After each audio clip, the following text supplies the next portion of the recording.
Do you want to give people the mic? Okay. I'll point him out. You run, so I don't have to. That's not fair.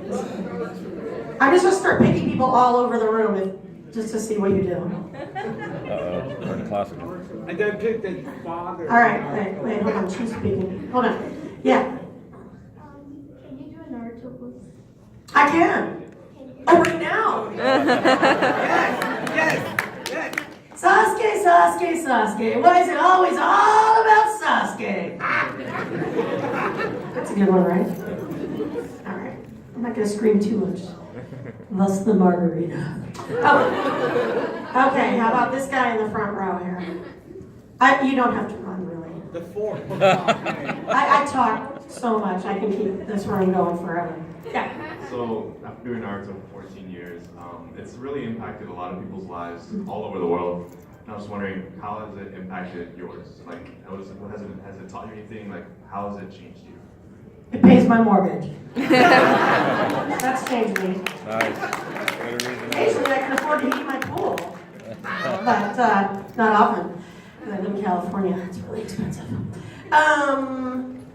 It's really interesting to get to meet people. I meet people, as you said, all over the world, the English-speaking world, and Stockholm, because they watch American sitcoms and American TV in Stockholm, and in Stockholm and a lot of Sweden, they all speak perfect English with American accents, which is wild. So, not all, but many. I've heard a lot of very personal stories about how Naruto has helped people get through some very hard times.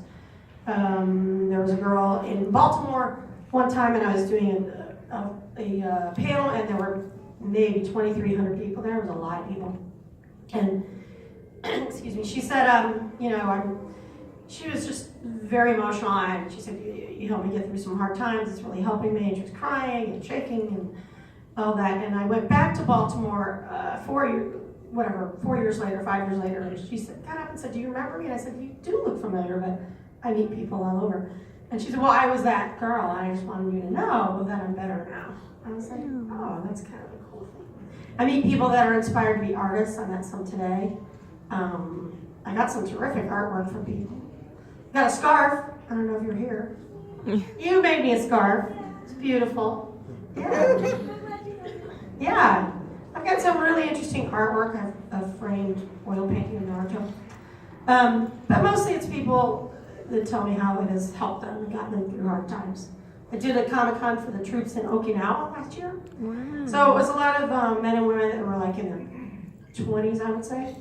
And you'd be surprised, these guys are out on ships and, they're going a little cuckoo sometimes after being deployed for 3 months. Mm-hmm. They were very emotional and very complimentary, and that was really nice to hear.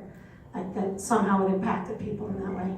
Because I just record alone in a studio in Burbank with an engineer in another room and behind the glass panel. So you only come out to places here like this and meet people when I tell you that. There was news, sorry. For the entire Naruto series that you've done so far, which scenes have you felt were the toughest to kind of convey that emotion or to convey, like whatever the environment, the atmosphere that's actually going around? There were quite a few. In one of the movies when I was electrocuted, that was challenging. I also went to my agents to pick something up, and she's like, wow, you look kind of rough. And I was like, I know, I was just electrocuted. She's like, what? I was like, oh, no, I've been screaming like I've been electrocuted for an hour. And I did the scene where he meets his parents right after I lost my mother. That was heartbreaking. But I think if you look at that episode, that moment, it's a really great moment in the show. Yep. It's really well written, it's really well animated, and I think on everybody's part, it's really well acted. So that was tough. For some reason, and it's weird she's here, and I've never met her before, Barbara, who plays Lady Chio. Yeah. The death of, when she goes, it was really emotional. I don't know why. And I always found that very emotional. For some reason it was hard, but I think, again, it was really good, and she was terrific in it. Anything, with the Jiraiya stuff. Without going into it too much. Yeah. Yes. Yeah.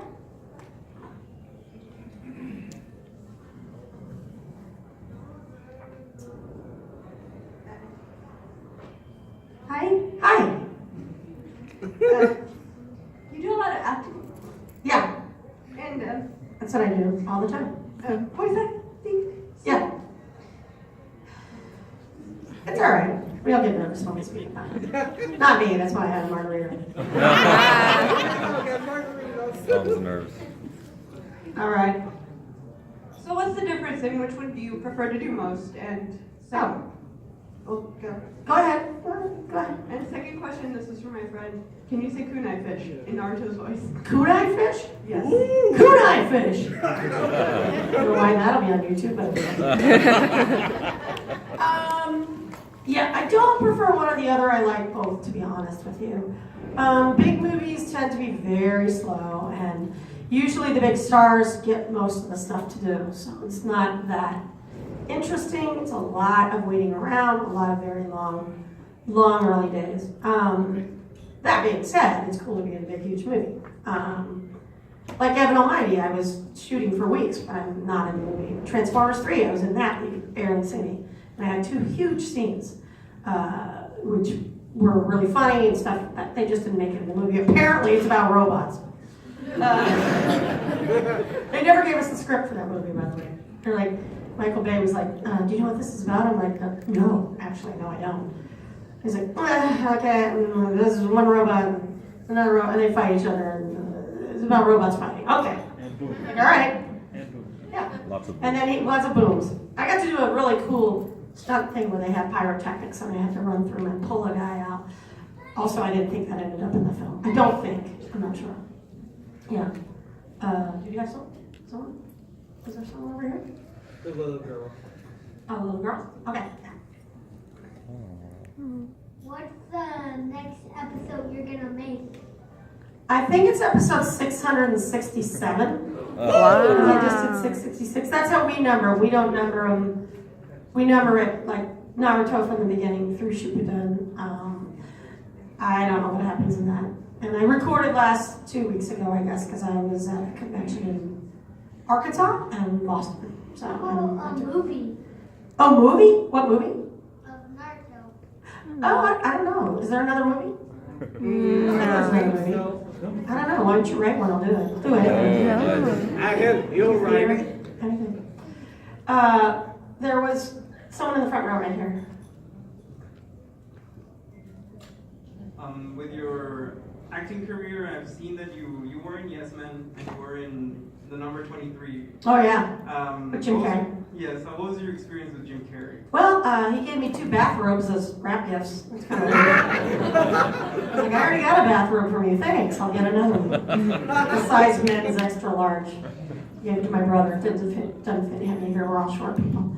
We people. It was great. He has a method that he likes to do take after take after take after take for every single scene. So it's kind of something that you have to go, you're like, is it me? You know, like you get a little paranoid because you're like, it's Jim Carrey. Even I'm like, it's Jim Carrey. You know. But he's very nice, very professional. You know, it's interesting working on those big features, you know. There's a lot of things that go into it besides just special effects and stuff. But it was great. I mean, of course, being in a Jim Carrey movie is nice. He was like, nice to meet you. I was like, yeah, I've already met you. But I didn't say that because he meets like millions of people here. But yeah, he's a nice guy. Should we go to this side?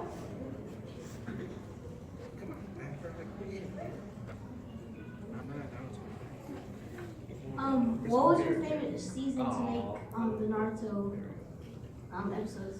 Seasons?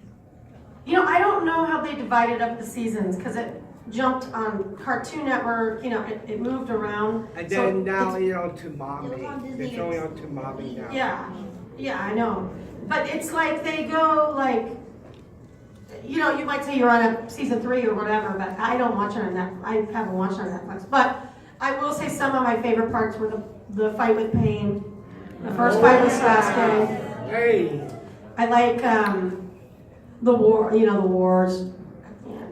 I like anything with the Gamakichi because it's funny. I like the parents thing. I like the fight with Gaara where he drags himself along the sand. That was good. Yeah, that was good. And I like I like some goofy ones too. I know people sometimes hate the fillers, but it's kind of fun to do Oh, those. let's see some good. There was one that I did on a ship where I played 7 different versions of the character. Do it. Do it now? Oh God, no. And it was like kind of schizophrenic, so it was pretty fun, you know? So, because I had to do all of them. I had like 400 lines in the episode, so it was crazy. Yeah. My favorite movie is the movie The Last. I think it's beautifully animated and it's a really good movie, I think. Yeah, okay, there was someone in front. What's it like being a voice actress? Easy. No. Now, it's hard to get work, and once you get work, it's super fun. It's very hard to become a voice actor. Even in Hollywood, everyone's like, I want to do voice acting. Even if they're on TV shows, I meet them all the time, the people you recognize or know. And they're like, how do you get into it? You know, and here I am telling them, and they're on like a network show. But it's a very small group of people that do it. And now, like, some networks tend to cast, like, you know, the shows, the kids shows, they use kid actors from their hit shows to voice kids now more than they used to.